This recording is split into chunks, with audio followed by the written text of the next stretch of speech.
दोस्तों नमस्कार।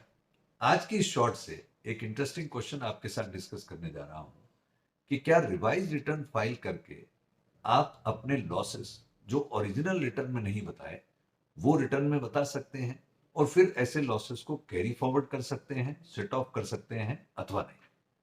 तो आप इस प्रकार समझिए कि जब आप रिवाइज रिटर्न भर रहे हैं तो वो दो आधार पर होती है, ओमिशन अथवा रॉन्ग स्टेटमेंट। पहली बात। दूसरी बात, मैं मान लूं कि ओरिजिनल रिटर्न में आपने लॉसेस बताए नहीं अथवा कम बताए। तीसरी बात, अगर आपके लॉसेस कैपिटल गेन हेड से रिलेटेड हैं या बिजनेस प्रोफेशन हेड से रिलेटेड हैं तो उन्हें कैरी फॉरवर्ड करने के लिए टाइमली रिटर्न फाइल करना जरूरी है। अब इन तीन बेसिक फंडामेंटल्स बातों को लेते हुए मैं आपको इस प्रश्न का उत्तर दूंगा कि क्या रिवाइज रिटर्न के थ्रू लॉसेस बढ़ाए जा सकते हैं और उनका कैरी फॉरवर्ड भी लिया जा सकता है अथवा नहीं। तो फिर एक और कॉन्सेप्चुअल पॉइंट मुझे यहां जोड़ना पड़ेगा कि आज की डेट में आप टाइमली फाइल की गई रिटर्न को भी रिवाइज कर सकते हैं तो बी लेटेड रिटर्न को भी रिवाइज कर सकते हैं।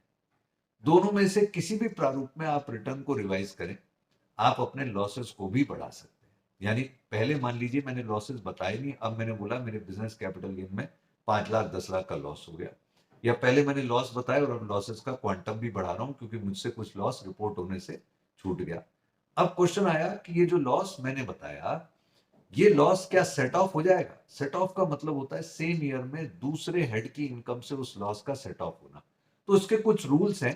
सब्जेक्ट टू दोज रूल्स, आपका यदि सेम ईयर में लॉस का क्वांटम बढ़ता है और सेम ईयर में दूसरे हेड में इनकम है जहां सेट ऑफ अलाउड है, तो चाहे आपकी ओरिजिनल रिटर्न टाइमली फाइल्ड हो या बिलेटेड फाइल्ड हो, आप रिवाइज रिटर्न के थ्रू लॉसेस का सेट ऑफ क्लेम कर सकते हैं, सेट ऑफ।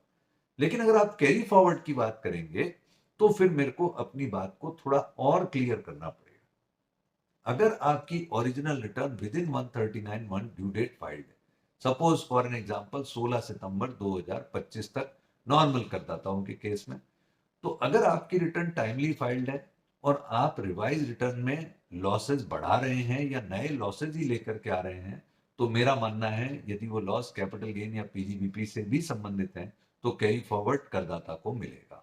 लेकिन यदि ओरिजिनल रिटर्न बिलेटेड फाइल की गई थी, ड्यू डेट के बाद फाइल की गई थी, और अब आप रिटर्न को रिवाइज करते हैं, तो ऐसी परिस्थिति में सेट ऑफ तो अलाउड है जैसा मैंने पहले कहा, परंतु पीजीबीपी कैपिटल गेन हेड से रिलेटेड लॉसेस कैरी फॉरवर्ड के लिए ऐसी रिवाइज रिटर्न के माध्यम से आपको नहीं मिलेंगे। तो ये थोड़ा सा टेक्निकल इशू जरूर है, but I hope those who wish to learn income tax provisions would get benefit. Thank you. जय हिंद।